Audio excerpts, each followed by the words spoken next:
Good afternoon, Lisa. Good afternoon, Andrew. And good afternoon, Rose Cat, who is sitting on me. Yes. Rosie's being Crantor's cat. Yeah, today I have mostly come as Travis, haven't I? Yes. So I've got to do all this with one hand, so this will be interesting. I'm sure Rose will get off halfway through. But today, it's Blake Seven and the Gambit. And there's two things I think of when I think of Gambit. Yeah. I think of Fred Dinage. Right. And the quiz show for married couples, Gambit. Yeah. And I also think of... What do I think of? Gareth Hunt. Gareth Hunt. Who played Gambit. Who played Gambit. Why do I do that when I do... Because he used to advertise Nescafe. Gareth Hunt, yeah. I don't think it was quite like there was more back there, but... Right. So, Bob Holmes returns. Yes. And frankly has a ball in this, doesn't he? Yes, he's had great fun. So we start off with Dennis Carey. With a big hat on. And a man with a limp comes in. Yes. I don't know what he's got that's limp. But apparently he crippled him or something. Yeah. And there was an explosion and he built his leg out of odds and ends. Yes. So I don't know whether that he means like sort of Lego and things like that, or bits of leg, I don't know. But yeah, it's basically a seedy bar, isn't it? It is that a they're seedy in. bar, yeah. And the man is quickly shot by Travis, who's come in his big cloak and his big hat. Yes. Yeah. And we should say the man with the limp is from the actor from the first episode who played Blake's defence counsel. I thought I recognised his visage. Yes. His fizzog. Well done. There's a lady at the bar who's earwigging. And you can see her bosoms a lot, can't you? You can, yeah. She's sort of dressed as a sort of showgirl kind of thing. Yeah, from sort of a cowboy film. Yes, yes. Or something. This is a whole mishmash of costume stylistically, design. this is all over the place. Yeah, but hey. But Travis is acting as a bodyguard because a lot of Docholli's ex-patients have got good reason to kill him, haven't they? And the lady's called Cheney or something, isn't it? Or Cheney or something. Yes. Meanwhile, up on the Liberate, Blake and Callie and Jenna and Villa and everybody are there. All in the teleport section, aren't they? Yeah. And they're going down to Freedom City. Because they're still after the Star One info. I like the way Jenna just does a cheery bye when they teleport down. What did you say about her shoes? They've got ridiculously high heels on her and Callie. Alright, so what's Callie? Callie's got this white thing on. Callie's got a white dress on, and Jenna's got a black dress on, and they've both got stupidly high heels. Yeah, and so then we get... Oh God, this is where it gets weird. And I could imagine sort of... Because aren't there stories about how sort of heads of department were a bit surprised by this? Yes. The whole style of this. Yeah. I think one thing to mention as well is that I think Brian Croucher thought that because it's got John Leeson and Aubrey Woods in, and they're both overacting outrageously, and I think they're having some sort of competition as to who can overact the best. And I think he was a little cross because this is directed by George Spenton. Yes. And Rose looked at me. Yeah. And apparently Brian Croucher didn't necessarily get on with him, but because he directed his first story. He apparently really liked Jackie Pierce. Yeah. So, but he didn't treat Brian Croucher with the respect that Brian Croucher thought he was due. But some strip curtains. Say strip cards though. Strip curtains are in the spotlight, and then they raise up, and to quote somebody else, a boss-eyed slutty penguin played by Sylvia Coleridge. Yeah. What the hell is she wearing? She's got her legs up to her arse, hasn't she? Well, that's where they go. Yeah. So, for somebody who's in her sort of 60s, but possibly even 70s, the costume is very revealing. She's got great legs for her age, but she's got too much slap on as well. But apparently somebody called Zekloot, who's played by Deep Roy, challenges all come-hers at speed chess, which has got about eight E's in it. Yeah, she's being sort of French, I think. And if you win or get a draw, you get 1 million credits. That's very Dr. Evil, isn't it? Yes. and I've just put what is she doing? And sort of dotted around the room are like clowns and sheikhs, and there's a nun as well later on, isn't there? And a priest. And a priest. And I just put, bye Rose, Bob Holmes having fun. Yes. Right. Oh, blimey. Then we see John Leeson. And Servalan. Well, John Leeson, what's he got on? It's some sort of headdress. Yeah, it's a sort of little sticky up. It's almost like a tiara, in a way, but not quite. Servalan's in a red dress with nothing at the front.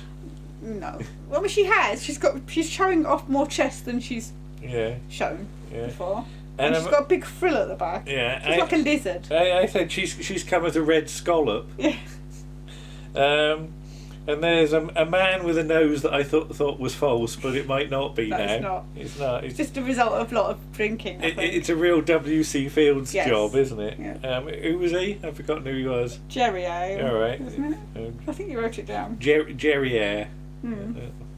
It's a cross between a Jerry that goes under the, a gazunder that goes under your bed, or a derriere. So, yeah.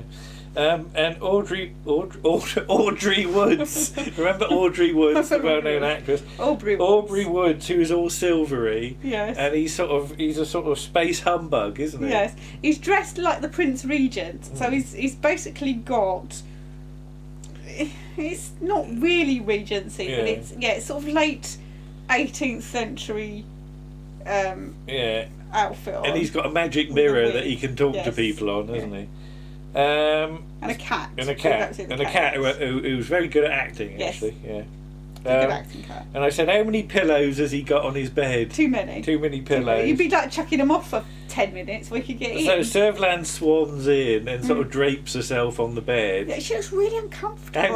She has to do it really slowly. And she has to put one leg under. She sort of sits on one leg, and after a while, your leg goes numb, doesn't it? When she sits on the bed, I was half expecting it to make a Reggie Perrin noise when she sits down, Okay.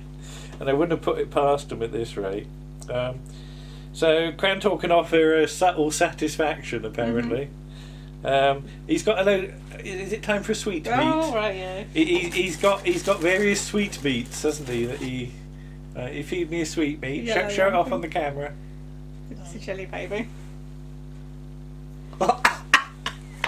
Went down the wrong hole. No, I didn't. You've got cakes made from the venom of a local reptile. I'm just going to pass you the next one. So Docholli is a cyber surgeon. You can have one. And Servalan's after him. There's a load of wanted men that knock around this place, which is outside the Federation, though not very far. And she's also Travis, and she's also Travis. She's also after Travis. She's not Travis.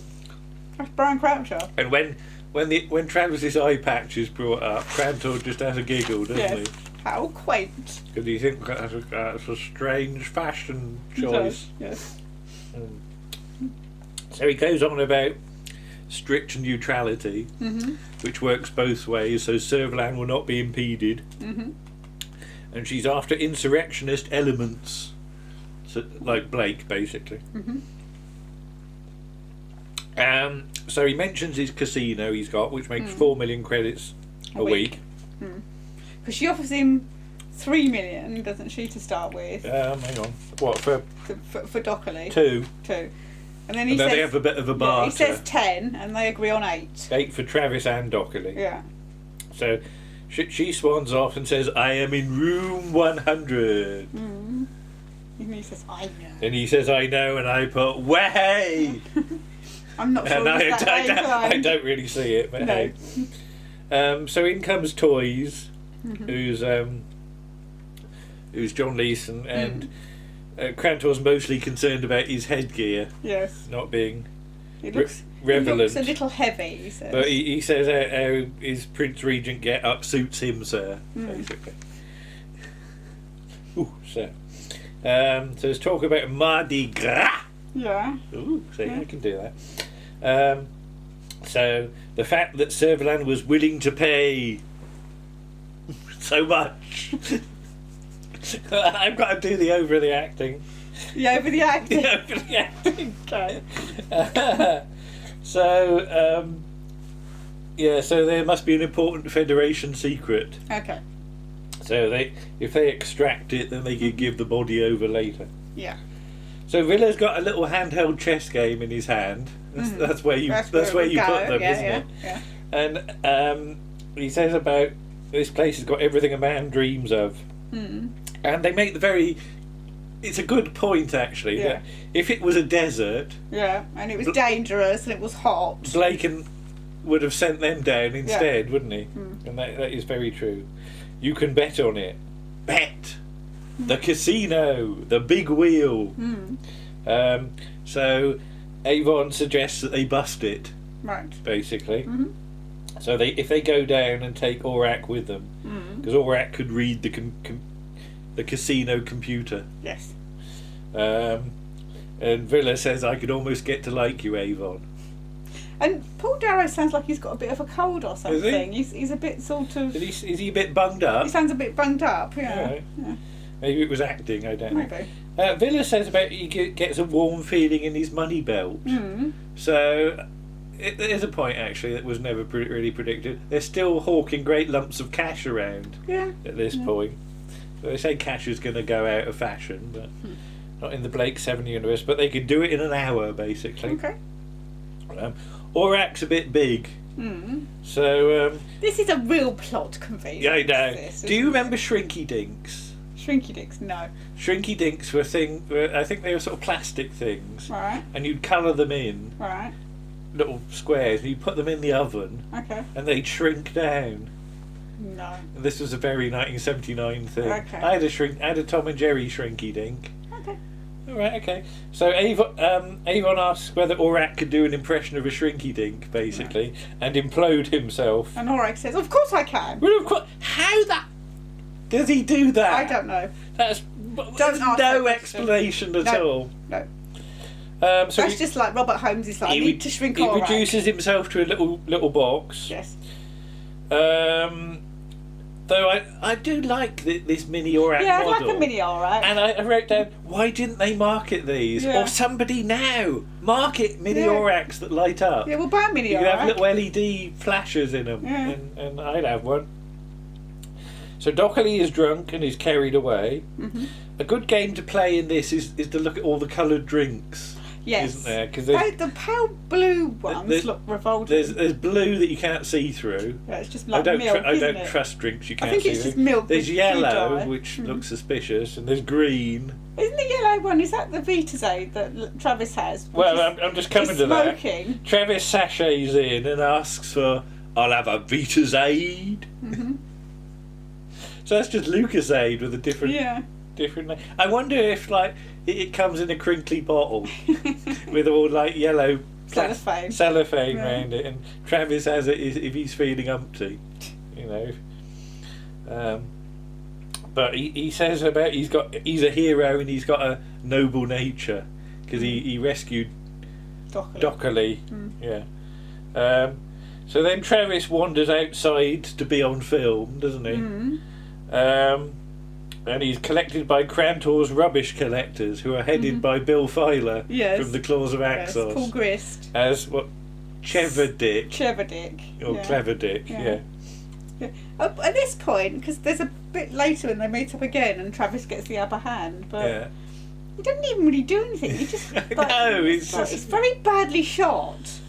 Servalan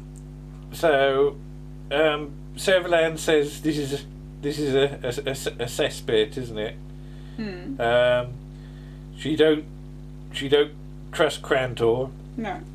And then Crantor says about how she's a vulpine degenerate and is going to be eviscerated. No, she says she'll eviscerate him. All right. And he says he'll do something extremely rude to her until she begs for death. All right. Okay. All right. But yeah, they're not best of chums, are they? Yeah. No.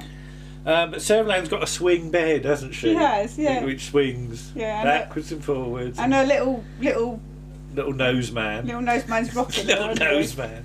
Like a baby. Yeah. Do you reckon they get up to some... No? Right, okay. So, the outside bit... I'm not even sure if it is filmed outside. No, I think it's in like a studio somewhere. Well, it's done on film, but it's mostly made of tinsel and streamers and wind, isn't and balloons. it? And saggy balloons. And a tin can that rolls that keeps along. rolling about. Yeah, the balloons look like, you know, the... people don't put balloons up at Christmas anymore. No. But in the 70s, people used to put balloons up. And they go down. And by the New Year comes, they're all wrinkled and limp. And yeah, you can see a lot of wrinkled limp balloons in there. Yeah. So Callie, Blake and Jenna are sort of mooching about in the wind in the streamers. Then we get to see Crantor's mirror video phone. As Servalan appears on the mirror. Although the bottom bit doesn't quite work, if you notice. There's a bit of a gap. You can see where he's... waving his hands about. Yeah. But that looks alright, I think. So Crantor says the first package is on his way, because he's grabbed hold of Travis's package. Yeah, right.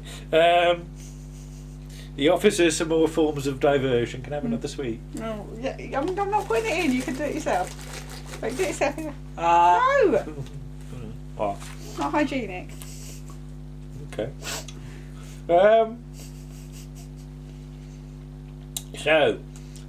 Forms of diversion. So, Toys comes in all excited because he's got a tracker. Presumably a Star Trek fan. I don't know what that means. Somebody wants to challenge the Clute. The Clute, yes. It's a bit early in the night for that sort of thing, but hey. Normally later when they're desperate or drunk, Crantor says. So Sylvia Coleridge does some more stuff. Yeah. Speed chess. She does that again. Then they introduce the tracker, whose name is... Thrills. Isn't it? His name is Thrills. Well, she don't do it. Crantor does it. I know, Crantor does it. But no more sweets. No more sweets. I'm getting overexcited. So he's going to challenge the Clute. He has 5 seconds to make a move or lose his pawns. And he could win 1 million credits. And you said, who's the music on this? I didn't know. It's because there's music. There's music on this, and it's not Dudley Simpson. No, it's Liz Parker. Yes. Yeah, because Dudley Simpson, I think, had gone on holiday, hadn't he? Or something, and they realised they didn't have enough music. Gone down the market to buy some streamers or tin cans. Yeah, they didn't have enough music, so Liz Parker stepped in. There's an electrocution key that the Clute can press. And I said it's like Name of the Doctor, isn't it? Yes. Mark Gatiss is going to get zapped by his pieces, and all this is done in very 1979 video game graphics, isn't it? It could have been like an Atari 2600 or something. I've no idea. I don't quite get the scoring because there's a sort of arrow pointing at the scoring. No, that's the moves. Oh, it's the move, is it? It's the move number. It's how many moves you've done. And the arrow up or down depends on which side is moving. Oh, you see. okay. No, I got that. That's all right. But I have to say, you've never really learned chess, have you? I can play it, but I'm dire. But even by this point at school, I'd never actually played chess against anyone because there was a chess club, and chess seemed to be a mysterious intellectual game that only other people could play. Okay. Because, I mean, who teaches you chess? That's the thing. Nobody, but I don't know. But you're not going to join chess club unless you can play chess, probably. But somebody did teach me to play chess at school. And I got a book on playing it, and I once played it against. I've told this story, haven't I? But I once played it against somebody on the bus going home, and I got so engrossed I got off the bus 2 miles too late, and I had to walk home up the road, which didn't have a pavement, and it was getting dark, and there were not many cars because I was in the middle of the country, but I'm sure the bus driver wouldn't be allowed to do that now, to turf you off with no concern of duty of care or nothing like that. But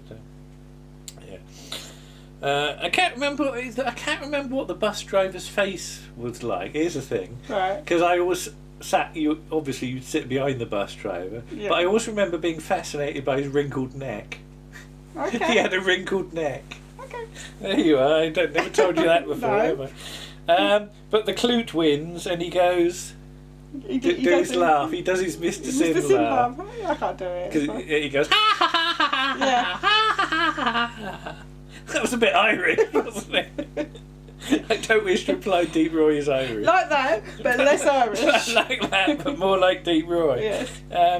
So Avon and Villa are watching. I noticed that they've got a streamer on the table. So was Avon like playing with a streamer with Villa? Like, was he going like a cat? Wee, like that? Were they throwing streamers at each other? Yeah. This is getting silly. Getting silly. Yeah. So some stuff with Trevor Dick and Jerry Eyre. Travis has outlived his value.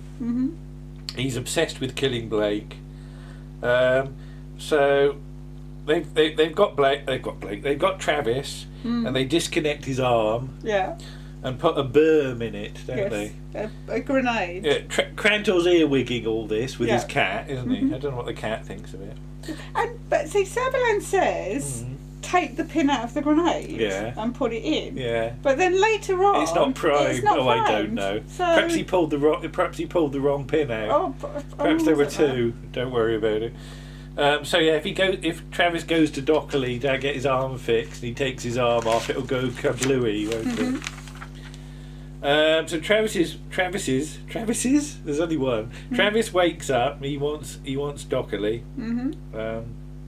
He doesn't want Docholli. No, he don't want Docholli.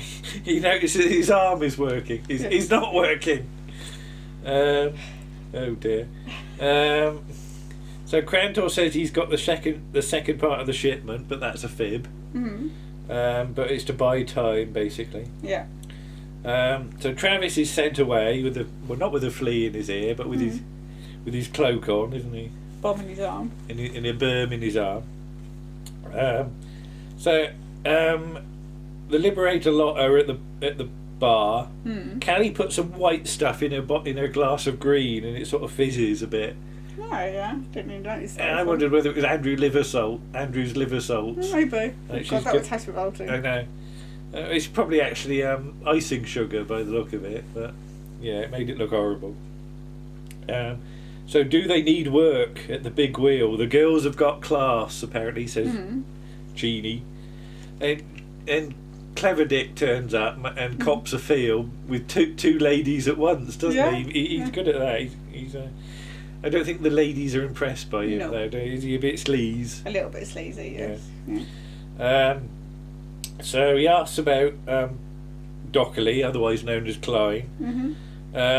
He's told he left here an hour ago. Yeah. She's got a back room which is private, but then he gets called away by his chums, doesn't he? Callie, who's like stater of the bleeding obvious, says that she was lying. You know, she's as good as Councillor Troy when it comes to that. She says he's in the back room. Yeah. But Orac's helping with the roulette wheel, and Villa has a run on it, doesn't he? Yes. I didn't do the rude joke you do about that. So he's 500,000 credits up, and Crantor regards that as too big, so they've got to do something. His cat looks in the camera at this point, and it's a really good acting cat. Yeah, it's really sort of grumpy. He's like, "What are you doing?" Yeah, I think it sees the red light on the camera. Yeah, probably it's like it's going to attack it or something. So Docholli and Cheney. What? I just know what's coming out there. So what? Yeah. So Sutherland's after me. Worried. He's worried they'll get him in the end, which is always painful. So she says she knows a Trantinian captain who's got a planet hopper who can take him away, drop him off in a remote spot, like sort of Cern Abbas or somewhere like that. And then this amazing routine where she tries to help him on with his coat. Yeah, and it's just I don't know what's happened. How you can make such a hash of putting a coat on. It's sort of arse backwards and upside down and inside out all at the same time. The sleeve's inside out and she pulls it out. Yeah, and I just keep on acting, love. They do that. And they don't falter at all. No, they just carry on. And in the end, they give it up as a bad job and he just puts it over his shoulder and walks out. Yeah. Absolute professionalism. Yes. Brilliant. So off goes Clyde. Callie and Jenna have a fight. Mm-hmm. Where they call each other things like space tramp and you little so and so. Yes. And it's that real sort of girly sort of fight, isn't it? Yeah.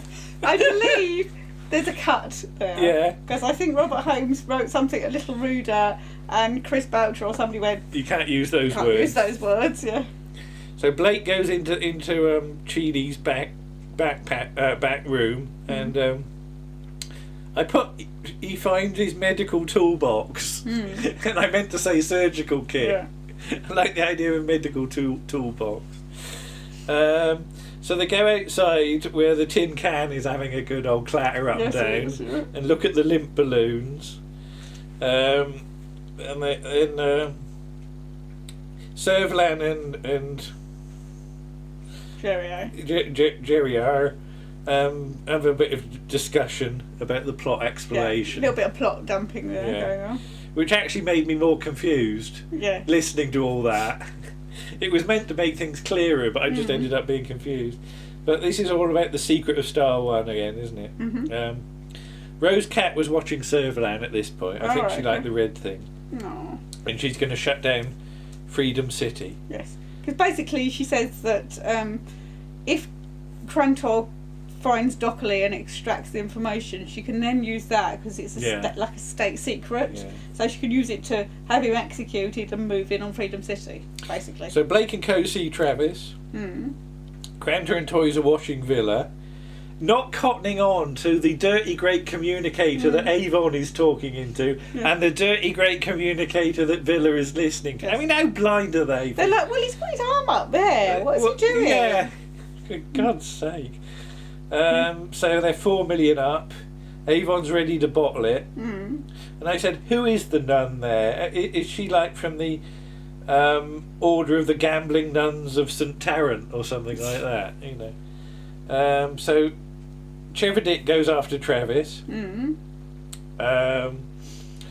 So Travis meets up with Docholli, saying the arm's all funny. Well, no, before he does that... no, hang on. Docholli says there's two of them in there. No, yeah, Travelis goes to see Chini, rather. Yes. And she says, Docholli's off, he says my arm's all funny. Only one man can fix it. She says he's in loading bay 10 and he'll need his tools. So Chevedick's on the case. And then Krantor says, shut the wheel, it's developed a fault. Needs a bit of oil or something on it. Travis goes off for a lurk in the tinsel. So Docholli's hiding behind some oil cans. Not oil cans, what are those other things? Drums. Oil drums, that's it, bigger than cans. Villa's tipsy and is 5 million up. I like his draped arm around her. Avon, my friend. Yes. So congratulations from Krantor, who invites him into his inner sanctum. Yes, for a drink. For a drinky or two. Yeah. So Docholli and Travis meet up by the oil drums. There's some gunfire, and Chevedick is zapped by Travis, but he lives long enough to explain most of the rest of the plot to him. Like, your arm's going to go kaboom, and Servalan fitted you up like a kipper, gov. Core blimey. So Blake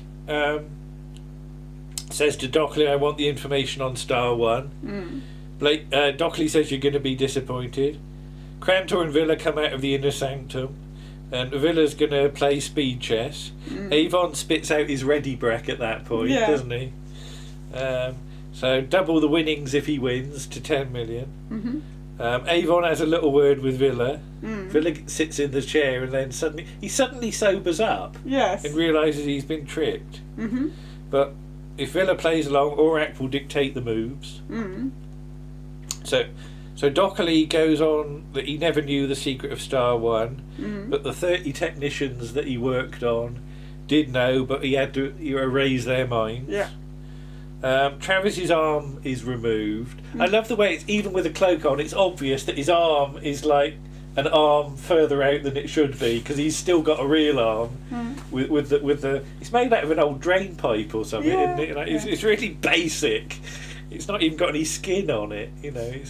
You'd expect him to have like sort of skin. Yeah, a bit fancier. It's like a skinless sausage, isn't it? Perhaps he needs to tie up the end in a knot.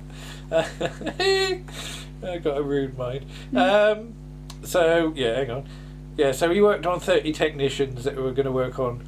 That worked on Star 1. That were going to work on Star 1. No, that worked on Star 1. Yeah. They weren't going to work on Star 1. Jenna is ready to zap Travis, though still Blake refuses to shoot him. Yes, he says it'll be a mercy. Oh, yeah, right, Jimmy Hill. So Orac guides Villa, and they're just pressing... For each move, they press one button. Yeah. And I don't understand. Because you can't play chess by playing one button. No. Because chessboards are 2x2, 8x8. So you'd have to press like A2, A4 to make a move or something like that. You know, what square do you start on and what square do you finish at? Pressing one button ain't going to work. Anyway. The Clute starts to look flustered. I love the way that Deep Roy has got no lines apart from going ha ha ha ha. Yeah. So he has to do all these emotions. So and he does really and he does well. really well. So looking flustered is sort of, you know, like that, and sort of putting his hand to his. And there's a lot of acting involved. Yeah. Just in the. Because he has to do it without. He hasn't got a word to do any of it. I don't know why. Perhaps they have to pay more. I suppose they would, but yeah. But basically they win and run away, and Crantor and Toys just end up looking shocked. Yes. I hope Crantor's cat's going to be alright. I'm sure he will, yeah. No, the Crantor beamed... The Crantor... I was going to say the cat beamed up with them, maybe, if you like. It could be up, like, sort of... On the Liberator? Yeah, it could have got up... So what happens when it blows up? Oh, no, it goes with them. Right, okay. No. It's alright, I'm not going to kill off a cat, are we? It probably just lives with Crantor still. Yeah, alright, okay. Well, maybe it stays with Crantor and he sees the error of his ways. Okay, we're focusing too much on the cat now. So Docholli runs off with the spaceman, doesn't he? Who's got he's got a very familiar collar that looks a bit Sontarany, doesn't he? Yes. So the last operation that Docholli did was one a bloke called Lurgan, who was a cyber surgeon. Like himself. Yeah. That almost rhymes, Lurgan the cyber surgeon. So he says he changed my heart. I hope he doesn't mean that literally, because that would have got messy.